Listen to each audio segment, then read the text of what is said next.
Yo, welcome to the tutorial on how to shuffle a deck of cards like a pro. In this tutorial, we're gonna get straight to the point. I'm gonna teach you how to do it, impress your family, impress your friends, and honestly, impress yourself. Guys, like the video real quick and subscribe if you wanna see more videos like this, and let's get into it. You're gonna start with the cards in your dominant hand in what's called biddle grip. The way you do biddle grip is your thumb in the back of the cards, pointer on top curled like this, and then the rest of your fingers in the front, like so.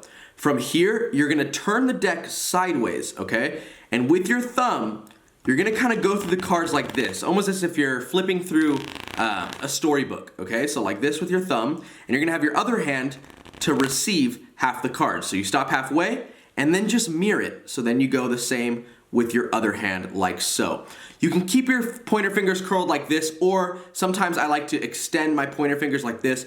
It goes by preference, either one works. So what you do from here is you use your thumbs to do the same thing you did at the beginning, basically just flip through the cards, but you're gonna make them overlap, like so. A lot of people think they actually need a table, but that's actually not the case, because what happens is your fingers act as the table. Okay, so your fingers act as the table, which support the cards as they go through. So you shuffle like this, and then for the hard part, the bridge. For the bridge, all you gotta do is put your thumbs on top of the deck, like this, and then bend all the cards down, and slowly release the pressure with your fingers. You slowly release pressure, and the cards will do the bridge. So guys, it just takes some practice, but it's not too hard.